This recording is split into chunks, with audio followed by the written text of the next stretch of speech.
So I've been asked how I get my landscape pictures and top-down pictures I've taken with my drone to really pop. It's the Mavic, so I'm shooting in RAW out of the Mavic Air 2 in 48 megapixel mode. And I'm going to go through in this video how I go from the flat out of camera image to a nice vibrant image that pops with plenty of contrast and plenty of texture in it.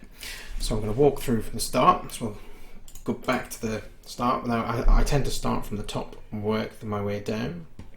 So I tend to shoot in fixed white balance so that I know what I'm shooting with, what I'm working with when I start. I shoot everything, I've got everything set to a white balance of 5600 in camera, and that interprets it slightly differently when you pull it into Lightroom, just because of the way the color profiles work. And all this editing, all my editing on these is done within Lightroom itself. So I'd like to start with making sure my exposure is fine, so I can see my histogram at the top. It's nice and spread about. I've got nothing too dark, nothing too white. There's not a lot of blacks or pure whites in this image, so I'm pretty happy with that. So I'm not going to touch the exposure at all. I am going to warm the image up slightly, so I'm going to bring this to the right to around 500-600. I'm going to leave the tint where it is, and I'm going to add a little bit of contrast. And you can see as soon as I start adding the contrast, it starts adding a lot more texture to the image. The greens start really coming out and look a lot more like they were on the day, rather than the flat raw image that I've got straight out of camera. I'm going to pull the highlights down just a little bit. There we go. And I'm going to push the shadows up. Got about plus 40 on the shadows there, a tiny bit on the whites, so let's just go with plus 10 on the whites,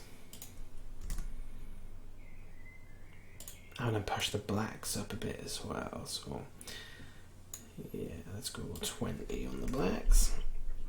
So you can see already that's looking a little different. It's just bringing a little bit more life into the image. You can see the difference, the flat image there and where I've pushed it to so far.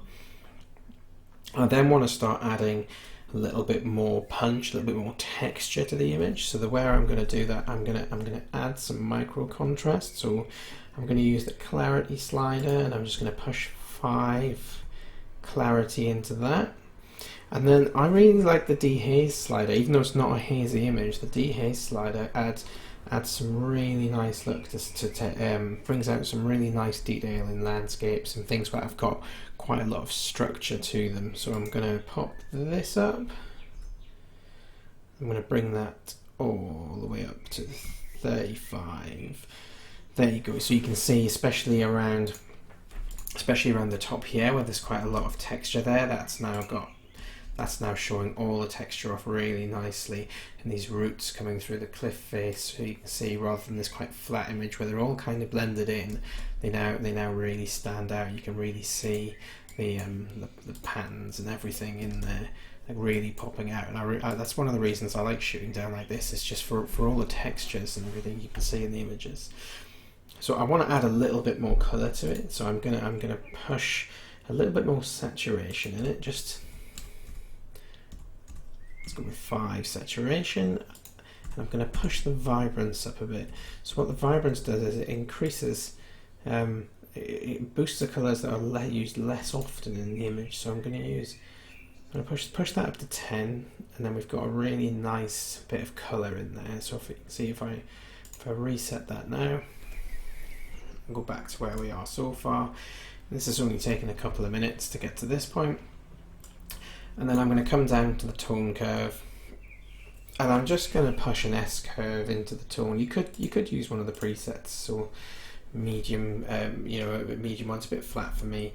So what I'm going to do is I'm going to pull the shadows down, and then I'm going to push the highlights back up. So you end up with this nice S curve, and some of it's just, it's just down to personal taste, how far you're going to push it. And I don't want it to look too realistic. I like making these look, you know, kind of abstract. It's a view we wouldn't normally see, so it's quite nice having that kind of abstract look on there. And it's up to you how far you push these. So you can see you can push a little. I can probably get away with putting a little bit more on the highlights. And there we go.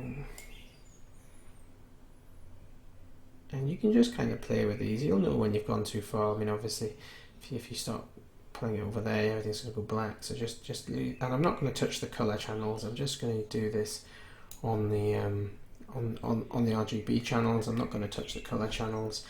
If you wanted to, you could lift the blacks a bit just to make it feel a little bit more matte. Pull the whites in.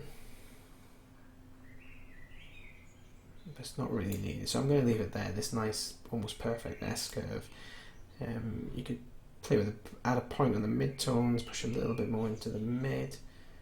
Actually, yeah, I'm going to leave it there.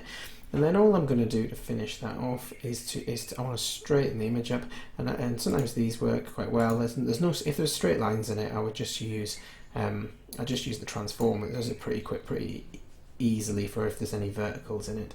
But instead I'm just going to come over into my crop tool, and I'm just going to rotate it slightly so that cuts straight up the rocks.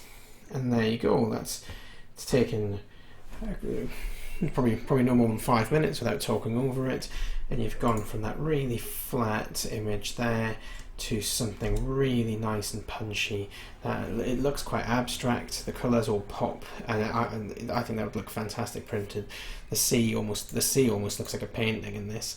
And you can see to shoot this, I've got quite a slow shutter speed, so I shot at 1/25th of a second, knowing that the drone was going to stay really steady, so that the ground's all really sharp, and you can see how sharp the rocks are. But the sea has got that lovely painterly effect because it's the only thing in the frame that's got any movement, and that's all nicely blurred out. Now obviously the downside of this of the camera on these drones is that they're fixed aperture, so it's obviously f2.8, and I'd only really try and use this camera at ISO 100, otherwise it starts really adding some grain in as soon as you start pushing the ISO up. So it's only really going to come out with this much detail and this much clarity in the image when you're shooting at ISO 100, so you need a really bright day. There you go, hopefully that's been useful. Say there's a lot of it is personal taste, but this should give you a starting point for getting these really nice, vibrant, punchy images with lots of contrast in them, rather than the flat roll that comes straight out of the camera.